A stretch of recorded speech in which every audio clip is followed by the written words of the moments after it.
Please remain seated. The show will begin in 3, 2... Like a Hellcat.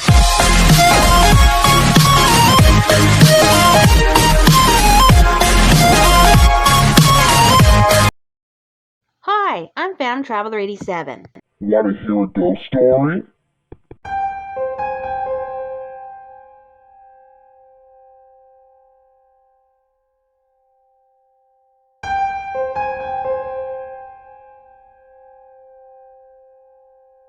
Approaching the old Kingswood house, in slow, cautious strides, Sam walked along the dead grass, his body quivering slightly. And just for a moment or two, he felt a bit of paranoia start to overwhelm him.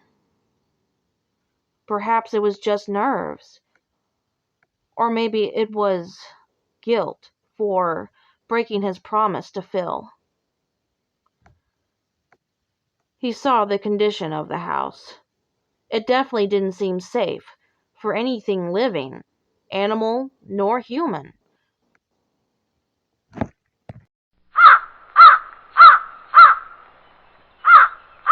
The sound of a raven startled Sam, snapping him out of his trance. And Sam slowly began to regain his composure. This is insane, he thought to himself. Yet a part of him knew that this was all just silly superstition, wasn't it? There was nothing to be afraid of. It was just an old, rickety house. The boy had quickly ascended the cobblestone steps and made it to the front door. Putting his hand on the knob, he slowly turned it and opened the door, and it made a very loud, eerie creak. Sam took a deep breath, exhaling calmly. As he stepped inside, he tested the floorboards to make sure they were sturdy enough so he wouldn't fall through. Then suddenly, was it a gust of wind? Or did someone or something slam the front door shut behind him? To give you a clear visual on the house's interior, the layout of it was rather simple. In the very center of the main hall was the grand staircase, with moldy red carpeted steps. On the very far left, there was the living room that was adjacent to the kitchen, and on the far left led out into the backyard, where there was also a garden and a cemetery.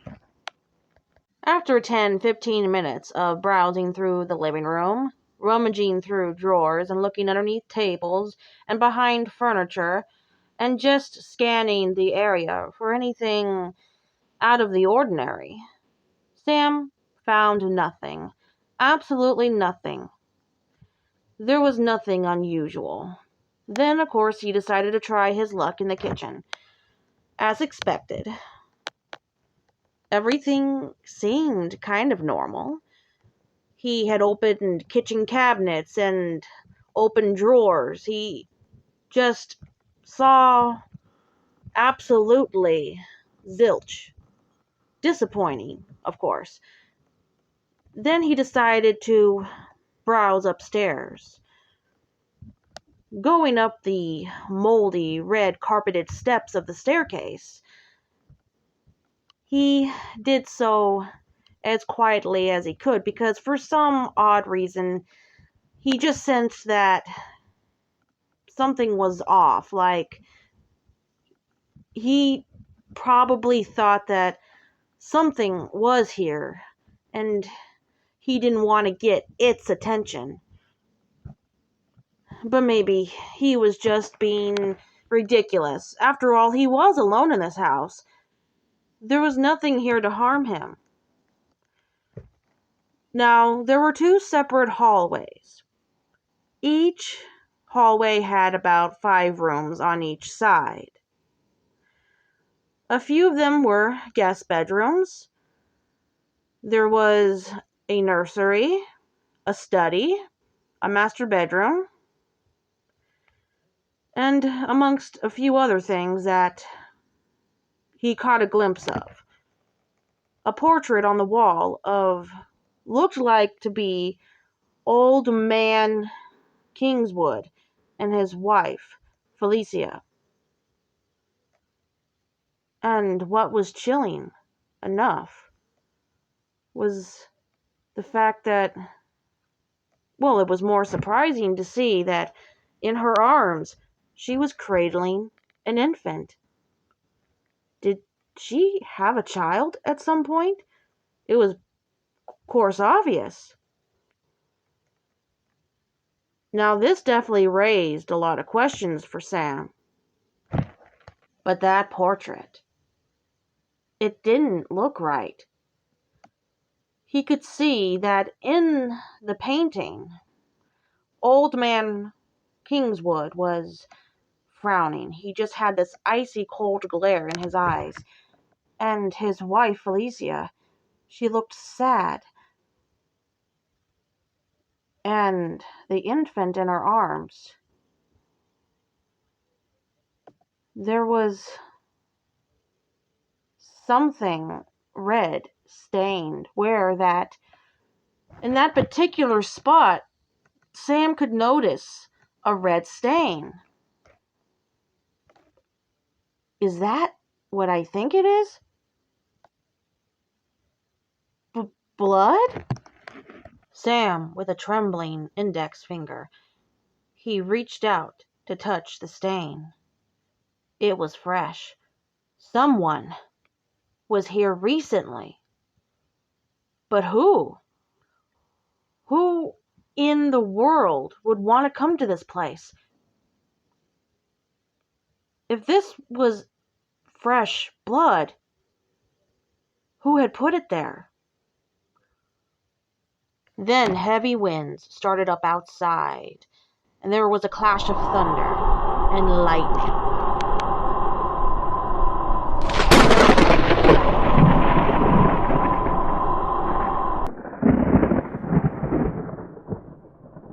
Sam then checks his wristwatch. It's 11:30. Time for bed, he told himself. So the boy proceeds to one of the guest rooms on the left hallway and enters. He shuts the door behind him quietly and props a chair underneath the door, just in case if anything were to happen. So he then lays out a sleeping bag and gets himself comfortable. He opens up a bag of chips and starts eating, along with having a bottled root beer, and then goes on to reading one of his comic books. And for a little while, things seem awfully quiet. Well, that's what you would expect, since, well, after all, he was alone in this house. There couldn't possibly be anyone else here. Then came the stroke of 12. The grandfather clock outside the bedroom door chimed loudly, echoing, bouncing off the wall, and dreaded silence filled the room. It was then, in this moment, that Sam heard someone yelling and screaming, along with a dog barking, as though somebody had just run off, scared out of their wits. Sam lunged out of his sleeping bag. He bolted to the nearest window. He pulled back the curtains and lifted the window's latch. The boy then opened the window halfway and peered out towards the road. Sam saw one of his classmates from science, Betsy Ann. She was with her golden retriever, Calypso. They had run off in the opposite direction. The girl was flailing her arms, and she and her dog were stumbling around in their panic, trying to get away as quickly as they could. What was going on? Sam had thought back to what Phil had told him. Could it be that they saw the weird blue light in the attic window? Or was there also something else that they saw that horrified them? No, it couldn't be. No. But could he deny it?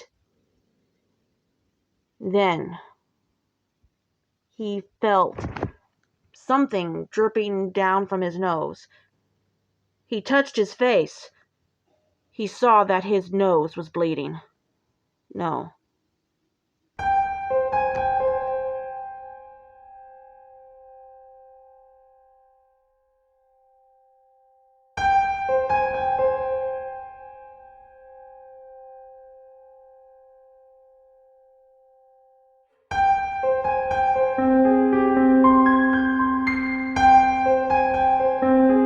Then came the sound of high heels tapping, scurrying across the creaky old floorboards that were going down the grand staircase. And a woman was screaming and howling as though she was please, don't hurt trying me, to please. get away from someone. Then came a groan of agony, along with the snapping and cracking. Then a thud, as though something had rolled down the grand staircase and hit the wood floor at the bottom. Then silence again. Oh my God. Sam was panicking. He was absolutely mortified. Did he just hear someone getting killed? Could it be that old man Kingswood killed his wife? He didn't know what to think. His heart was thumping.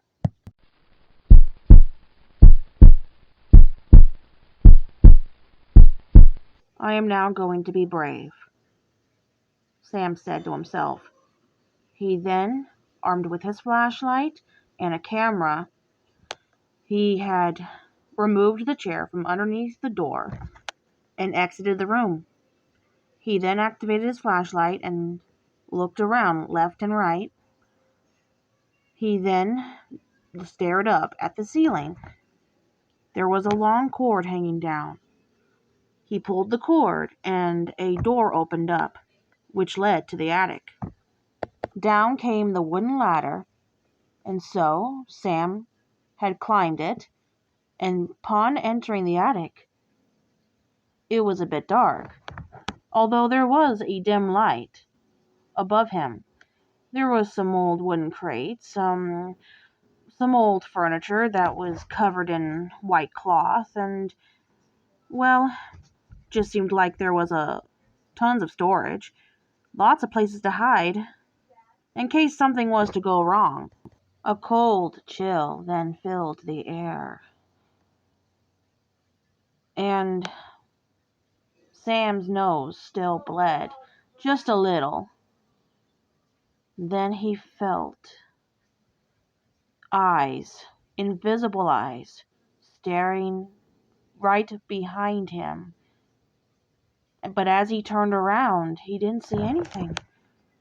Then came another crash of lightning and thunder off in the distance. And then he heard something else, something that to this day still plagues his mind, that he wished that he could forget.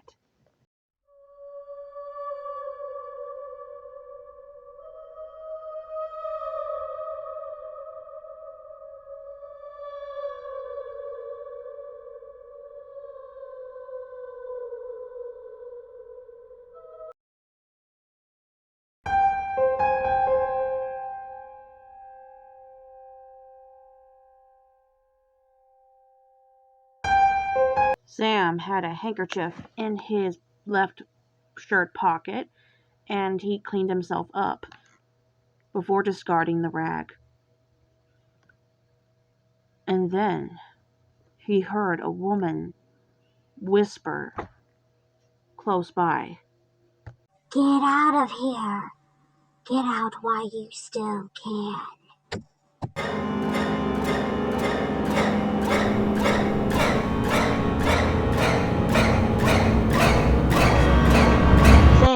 snapped out of his shock, and the boy knew that he was in a lot of deep trouble.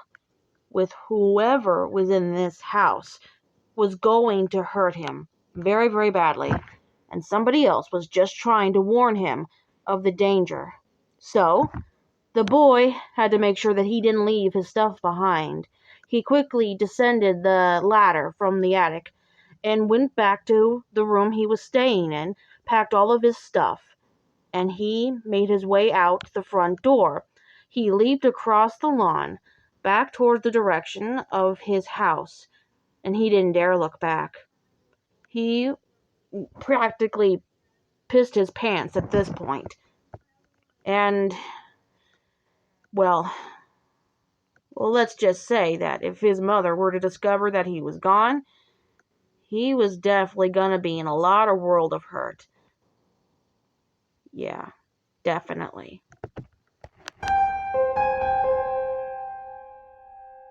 Sam didn't sleep a wink the rest of the night.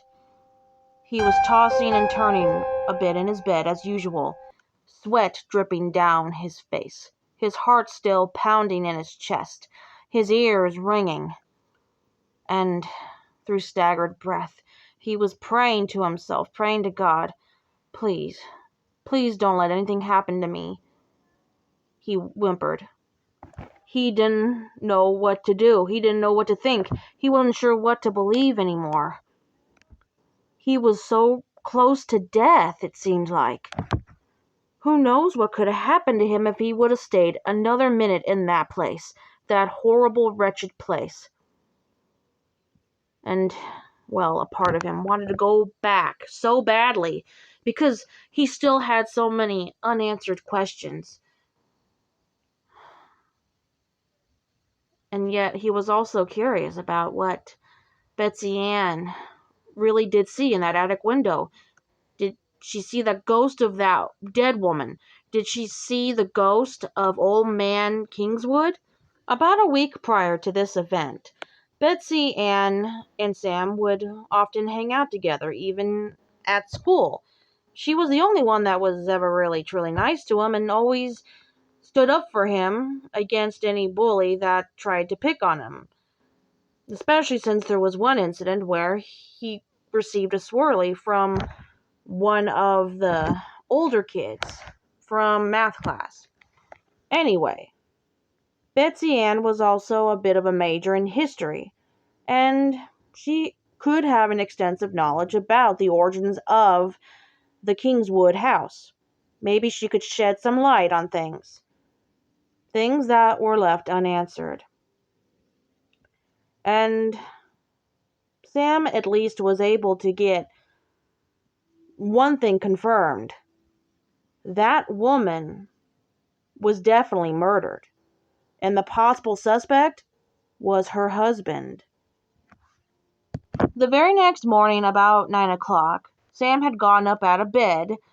He then had breakfast, then washed the dishes. He then took a shower, had gotten dressed into a white t-shirt, blue jeans, and sneakers. Then putting on his gray jacket, he went outside, and he walked 5 blocks down to Betsy Ann's house. She was waiting for him. Now, often Sam and Betsy Ann had to meet in secret, and he definitely didn't want his mother finding out that they were friends, actual best friends. And Sam couldn't figure out why Paula didn't like Betsy, nor her dog. Sometime later, they were at the swings at the public park, and they were laughing and talking and just having a good old time, until Sam grew quiet. And that's when Sam's eyes grew weary, and his face seemed as though it was troubled by something. Betsy Ann noticed this, and she tilted her head to the side in concern. "Are you okay, buddy?" Sam then looked up at her slowly and said, "I saw you last night." Betsy Ann looked confused. What do you mean, Sam?" she asked him, bewildered. "I mean," said Sam, "I saw you outside the Kingswood house last night. I was actually investigating the rumors, and I know that you saw something in the attic window, didn't you? Is that why you ran off?" Betsy Ann was speechless. Her face turned milk white, her jaw dropped, and her dog began to whimper a little bit. "Sam," she said, "are you nuts? Are you actually nuts?" Sam hung his head down in shame. Maybe Betsy found this to be disrespectful. How could he invade in someone's home like that? Perhaps that made the spirits very angry. Okay, guys, this concludes part 2 of my original horror story, The Shadow Lady of the Kingswood House. I really hope that you guys enjoyed it. Please like, subscribe, and hit that notification bell for future updates and juicy content. I always look forward to being able to entertain you with my creative passion of writing. This took a lot of hours to edit just to make sure that I liked things that the way that they turned out. And I have to say that I'm really proud of myself. But honestly, if it wasn't for the views, I probably would still do it anyway. But with that being said, I hope you all have a happy Halloween. And of course, remember to be your beautiful self. And to always stay spooky. Be sure to keep your windows barred shut, the curtains drawn, and keep your doors locked. And always look underneath your bed before you go to sleep. I'm FandomTraveller87, and thank you again for joining me on this terrifying tale about how sometimes our curiosity can get the best of us. And you know the old Latin saying, "Love hath no fury than a woman scorned." Bye-bye.